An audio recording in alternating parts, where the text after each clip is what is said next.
कहा जी, आज भी सत्संग में यही संदेश हर एक ने दिया कि इस निराकार परमात्मा को देख लें, इसको हर समय अपने अंग संग देखकर इससे प्यार करके फिर अपनी भक्ति करें। और यही संदेश संतों ने युगों युगों से दिया।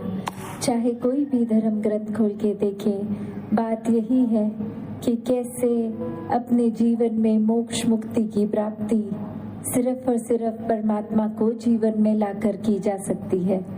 और ये परमात्मा की परिभाषा भी हर ग्रंथ एक ही बता रहा है कि ये हर समय है, पहले भी था, आज भी है, कल भी है, एक समय के साथ बदलता नहीं है। इसके एक टुकड़े नहीं किए जा सकते, इसको गीला नहीं किया जा सकता, इसको काटा नहीं जा सकता, इसको एक आग नहीं लगाई जा सकती। ये हर समय अपनी जगह पे स्थिर है, कायम दायम है।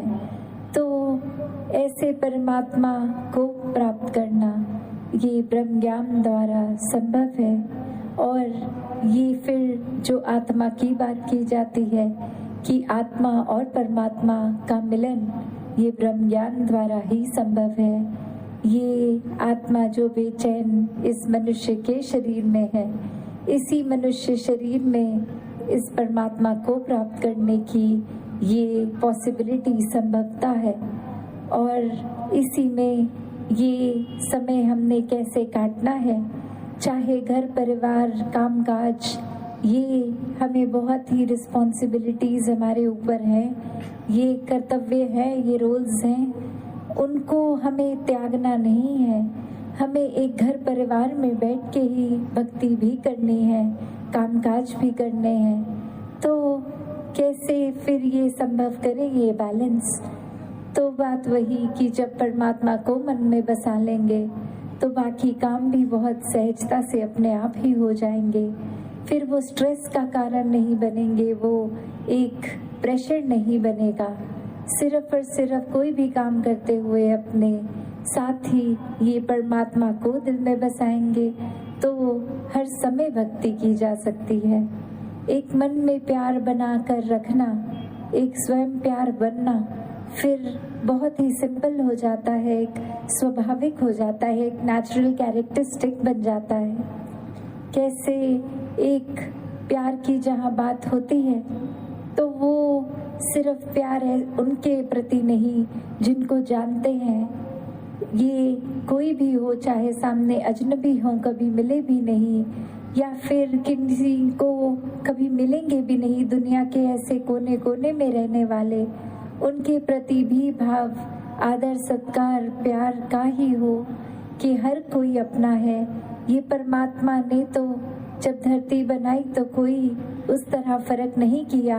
सूर्य है तो हर एक को ही अपनी किरण देगा, पानी है तो हर एक की ही प्यास बुझाएगा। तो फिर हम इंसानों ने ही ये फर्क बना दिए कि ये एक इस जगह जन्मे हैं, इस तरह का कल्चर है, इस तरह का खाना पीना है, इस तरह का कलर है तो ये ठीक है, वरना ये ठीक नहीं है। तो ये भेदभाव नफरतें इंसानों ने खुद ही बना दी हैं। और ये फिर अगर हम सोचें कि हर किसी में परमात्मा है तो कोई भेदभाव होने का एक सवाल ही नहीं। हर किसी में परमात्मा है, हर कोई एक स्पेशल है, ये प्रायोरिटी हर एक को दी जाए। हर कोई अपना है, मन में किसी के प्रति फिर एक कोई भाव ऐसे नहीं हो जो कि एक नफरत पैदा करें। और बात वही कि प्रेम का जो दर्जा है वो हर एक ने बहुत ही, किसी भी हम गुरु की बात करें, कोई भी धर्म ग्रंथ देखें तो ये प्यार के ऊपर इतना फोकस, जहाँ love is God and God is love की ये परमात्मा के इक्विवेलेंट ही प्यार को बात की जाती है। एक प्यार ऐसा भाव जो अगर जीवन में है तो बाकी सारे मानवीय गुण, ह्यूमन वैल्यूज भी जीवन में खुद ब खुद आ जाते हैं। फिर हम चाहे कहीं हो, अपने घर के अंदर भी जितने भी घर के मेंबर्स हैं उनके साथ भी कभी एक इरिटेट होके, परेशान होके बातचीत नहीं करेंगे। कहीं कामकाज भी करते हैं, वहाँ भी अपने कोलीग्स के साथ, अपने स्टाफ के साथ बहुत ही प्यार से एक रिश्ता बन जाता है। और कहीं भी हो, कहीं ट्रैवल कर रहे हो, ट्रेन में हो, बस में हो, तो बात वही कि हर कोई अपना लगता है।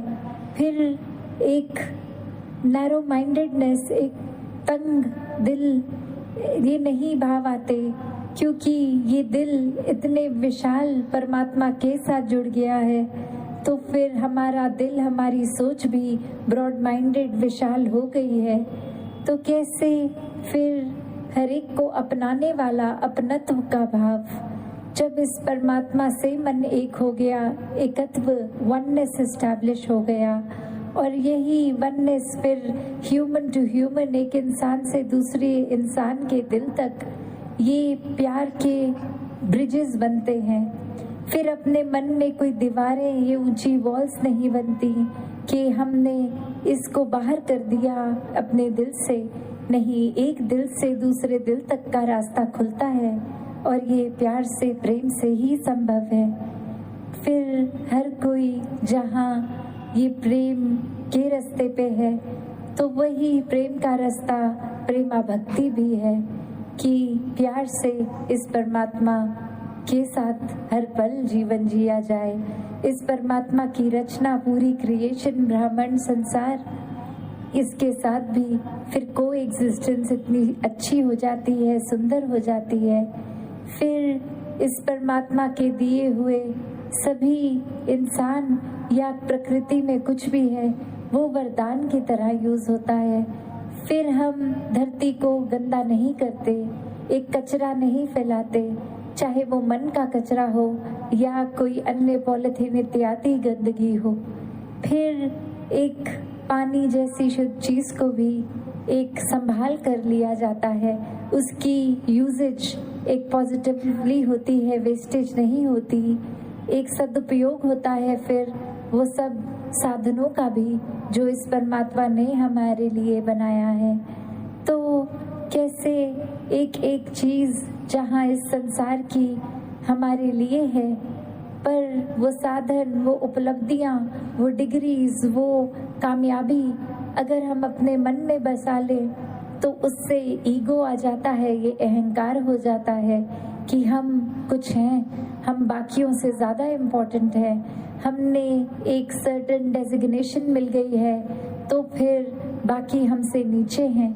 नहीं, ये तो संसारिक रूप में अगर कोई उपलब्धि मिल भी गई है, पोजीशन मिल भी गई है, तो भी ये परमात्मा की बाकी रचना की तरह हम भी उसी प्लेटफॉर्म पे खड़े हैं, वही हैं जहाँ बाकी सब हैं। तो मन से जब एक हर एक को अपना, अपने आप को औरों से के लिए समझे कि पूरे संसार में हमें सिर्फ सेवा करनी है हर किसी की, तो जीवन बहुत ही आराम से, एक बहुत हम्बल होके, एक बहुत ही विनम्रता से जीवन जिया जा सकता है।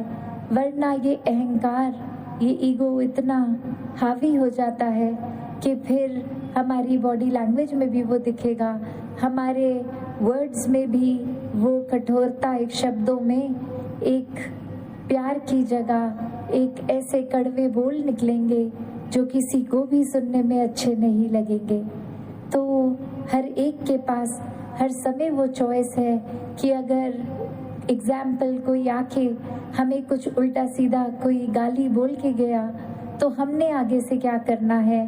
क्या हमें भी उस समय गुस्सा, एंगर अपने अंदर लाके सामने वाले को भी उसी तरह उसको ट्रीट करना है, या उस समय हम वो सहनशीलता अपने अंदर लाएं कि कोई बोल गया तो कोई बात नहीं, उसके हो सकता है कोई परेशानी हो जिसके कारण उसने कुछ हमें खराब बोल दिया, पर हम तो ठीक माइंड में हैं, हम तो इस परमात्मा से जुड़े हैं, तो हमें किसी को पलट के गलत नहीं बोलना। एक दूसरे के लिए एक क्षमा का भाव भी कि अगर कुछ बोल गया तो कोई बात नहीं, एक परमात्मा से भी, इस निराकार से, भगवान से अरदास कि इसको भी समझ बख्शें, एक सोझी बख्शें, समझ बख्शें कि आगे से ये अपना व्यवहार, ये अपनी सोच, ये अपने बोल सबको कंट्रोल में एक करेक्ट यूजेज की तरह करे। हर कोई फिर विनम्रता से, मधुरता से ही बात करे। तो इस परमात्मा ने जहाँ हर एक को एक करेक्टिव मेजर्स पे रखा है कि हम खुद को ठीक रख सकते हैं, तो एक अपने विवेक चेतनता, इस बुद्धि का प्रयोग करना ना बंद कर दे। तो दासी इन्हीं शब्दों से आपसे आज्ञा लेगी। सत्संगत जी, धन्यवाद।